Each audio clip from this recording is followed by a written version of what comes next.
Eh bien, on attaque un nouveau chapitre, une nouvelle grosse partie du programme. C'est l'étude des séries statistiques à une variable. Les statistiques, c'est vraiment quelque chose d'important en mathématiques, puisqu'on en parle vraiment dans la vie de tous les jours couramment. Dès qu'il y a des élections, on fait des statistiques, combien de personnes vont voter pour monsieur un tel, etc. Donc on représente ça sous des histogrammes, des diagrammes en bâton, des diagrammes circulaires, etc. C'est tout ce que l'on va apprendre à faire dans ce chapitre. Alors tout d'abord, on va voir le vocabulaire de la série statistique. Alors on appelle la population. Eh bien c'est l'ensemble des individus. Alors attention, les individus, ce ne sont pas toujours des personnes. C'est pas sur lesquelles donc vont porter les observations. Par exemple, si on étudie les sapins vendus au lycée, la population dans ce cas-là, ce sont les sapins. Donc pas toujours des personnes. Ça peut être des objets, des plantes, etc. Tout ce qu'on veut. Ensuite, le caractère est une caractéristique de la population étudiée. Et enfin, les valeurs prises par le caractère sont appelées les modalités et notées XI. Alors je vous propose qu'on fasse tout de suite des exemples sur population, caractère, modalité avec les exemples suivants. Alors, premier exemple, on étudie la couleur des yeux des élèves de seconde pro AP. Donc la population dans ce cas-là étudiée, eh bien ce sont les élèves de seconde pro AP. Ça c'est la population. Et puis, le caractère plus particulièrement étudié, c'est dans ce cas-là la couleur des yeux. Ça c'est le caractère étudié.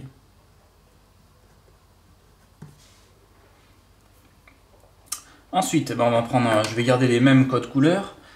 Donc la population étudiée dans ce cas-là, ce sont les fleurs. Et le caractère, je suis allé trop vite tout à l'heure, les caractères, ce sont les espèces de fleurs. Donc on étudie les fleurs et plus particulièrement les différentes espèces. Enfin, la taille des élèves de terminale bac pro. Donc la population, ce sont les élèves de terminale bac pro. Et le caractère étudié, c'est la taille des élèves. Alors, on peut rajouter les modalités. Par exemple, si on dit la taille des élèves, on peut avoir des élèves qui mesurent 1m81, 1m81, 1m82.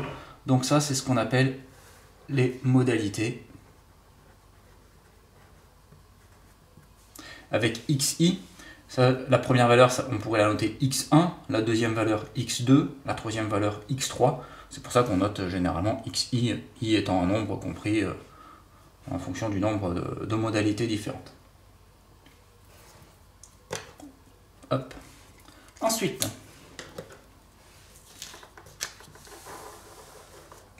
on va parler de l'effectif. C'est le nombre d'éléments correspondant à une valeur du caractère. On le note, l'effectif, NI. Ensuite, l'effectif total.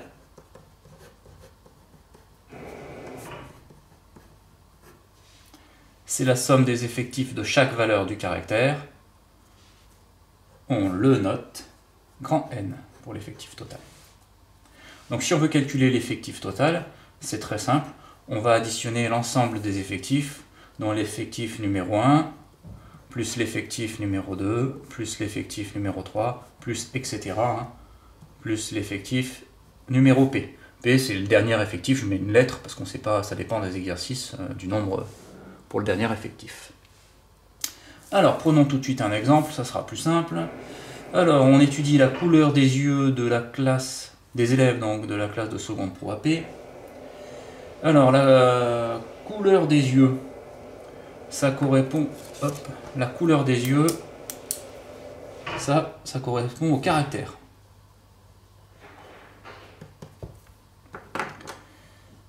Le nombre d'élèves, ça correspond à l'effectif. Effectif qu'on a vu juste en dessous. Alors, on nous demande de calculer l'effectif total.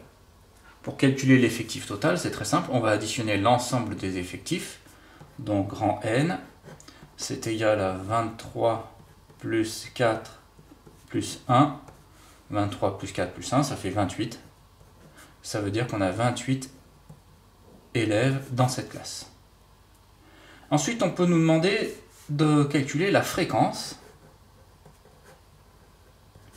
La fréquence, on va la noter petit f. Donc si on veut calculer la fréquence I, ça sera tout simplement l'effectif NI sur l'effectif total. Et souvent, on exprimera le résultat en pourcentage. Alors, je vous propose qu'on complète le tableau suivant.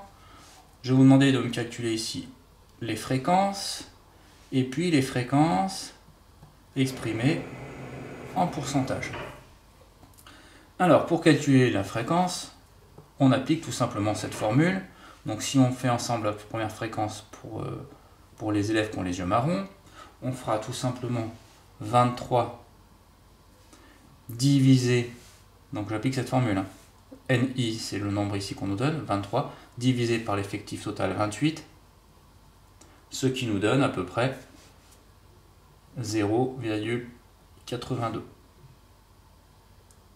Si je fais le suivant, alors ça sera 4 divisé par l'effectif total 28, ça nous donne à peu près 0,14, et le dernier 0,04. Alors pour passer en pourcentage, il suffit de multiplier ces résultats par 100, puisque par exemple 0,82 c'est la même chose que 82 divisé par 100, donc ça nous donne 82%, 14% et 4%.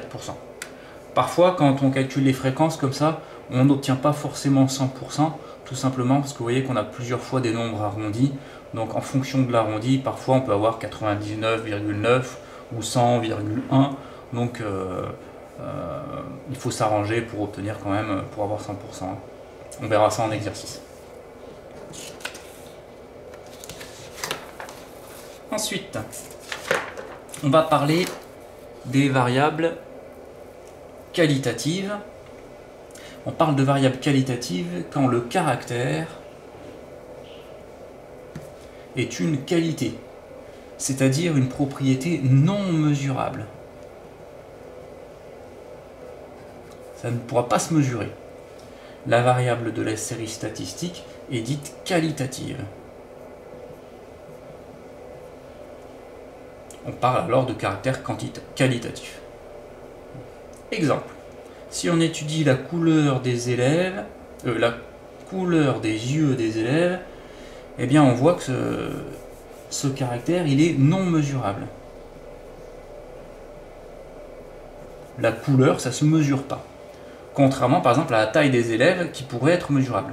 Donc quand on parle de variables qualitatives, c'est par exemple la couleur des yeux des élèves puisque ça ne se mesure pas. Contrairement à ça, il y a les variables quantitatives. Eh bien, c'est quand le caractère est une quantité, c'est-à-dire que c'est une valeur mesurable. La variable de la série statistique est dite quantitative. On parle donc de caractère quantitatif. Alors, on va pouvoir avoir deux cas. Le caractère pourrait être quantitatif discret. C'est-à-dire qu'il est mesurable, mais il ne va prendre que des valeurs isolées. Par exemple, si j'étudie la taille des élèves, il y a certains élèves qui vont mesurer 1,81 m, d'autres 1,82 m, d'autres 1,85 m, d'autres 1,90 m. Vous voyez, ça prend que certaines valeurs. Contrairement au caractère quantitatif continu.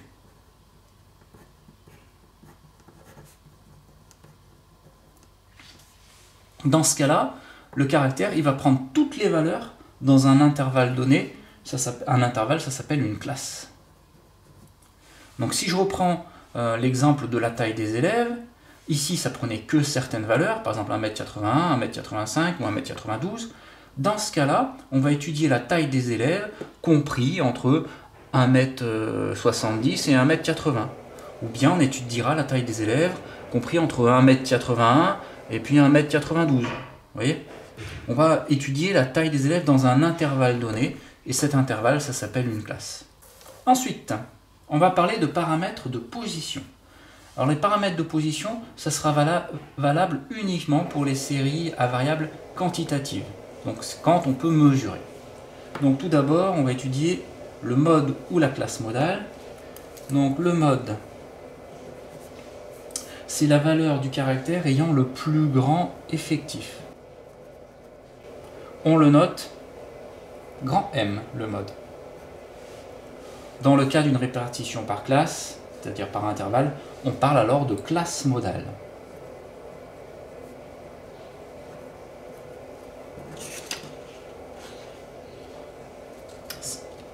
Ensuite, la moyenne. Si nous avons x1, x2, etc., xp sont les valeurs du caractère étudié, et n1, n2, jusqu'à np, les effectifs correspondants, la moyenne de la série statistique est... Alors la moyenne, le symbole de la moyenne, c'est un x avec une barre. Ça sera égal à n1 fois x1 plus n2 fois x2 plus jusqu'à np fois xp, et tout ça, on le divise par l'effectif total grand N. C'est la même chose quand vous faites vos moyennes trimestrielles. On prend la note que vous avez eue multipliée par son coefficient, plus une autre note par son coefficient, etc. Et on divise par le nombre total de notes. C'est la même chose. Alors une remarque, dans le cas où les modalités sont regroupées en classes, eh bien xi représente le centre de classe. Hop, là il n'y a pas de parenthèse. Représente le centre de classe. Si par exemple on étudie l'intervalle A, B, si par exemple A et B ça pourrait être des nombres, la taille des élèves entre 1,81 m et 1,90 m. Alors pour calculer le centre de l'intervalle, xi, eh bien on prendra le premier nombre plus le deuxième nombre et on divise par 2. Donc A plus B sur 2. C'est-à-dire si on étudie la taille des élèves entre 1,80 m et 1,90 m, on fait 1,80 m plus 1,90 m divisé par 2, ça nous donne le centre de l'intervalle. La médiane. Eh bien la médiane, c'est la valeur du caractère qui partage l'effectif total en deux parties de même effectif. On la note petit m. C'est-à-dire que 50% des effectifs auront une modalité inférieure à la médiane et 50% des effectifs auront une modalité supérieure à la médiane. On va lire cette médiane sur le polygone des fréquences cumulées croissantes ou décroissantes. Cette valeur, elle sera donc, comme c'est une lecture graphique, ça sera une valeur approximative. Tout ça, on le fera en exercice, ce sera plus simple. Enfin, les paramètres de dispersion. Ces paramètres, ils sont uniquement valables pour les séries à variables quantitatives, c'est-à-dire lorsqu'on peut mesurer. Alors, tout d'abord, le premier paramètre, c'est l'étude de l'étendue, noté grand E. C'est la différence entre la plus grande valeur et la plus petite valeur des modalités. Tout ça, on le fera en exercice, c'est pas compliqué. Et enfin, les quartiles. Alors, le premier quartile, c'est la valeur du caractère pour laquelle 25% des effectifs ont une modalité inférieure ou égale. Donc le premier quart, ça correspond donc à 25% des effectifs. Alors le deuxième quartile, on ne l'étudie pas, parce que le deuxième quartile, ça correspondrait à 50%. Or, quand on partage la population en deux, c'est ce qu'on appelle la médiane. Donc la médiane, c'est le deuxième quartile. C'est pour ça qu'on ne parle pas de deuxième quartile, on parle de médiane. Par contre, nous on étudiera le troisième quartile. Ça correspond aux trois quarts. C'est la valeur du caractère pour laquelle 75% des effectifs ont une modalité inférieure ou égale. Et on détermine ces quartiles par lecture graphique sur le polygone des fréquences cumulées croissantes ou décroissante. Tout ça aussi, on y verra en exercice.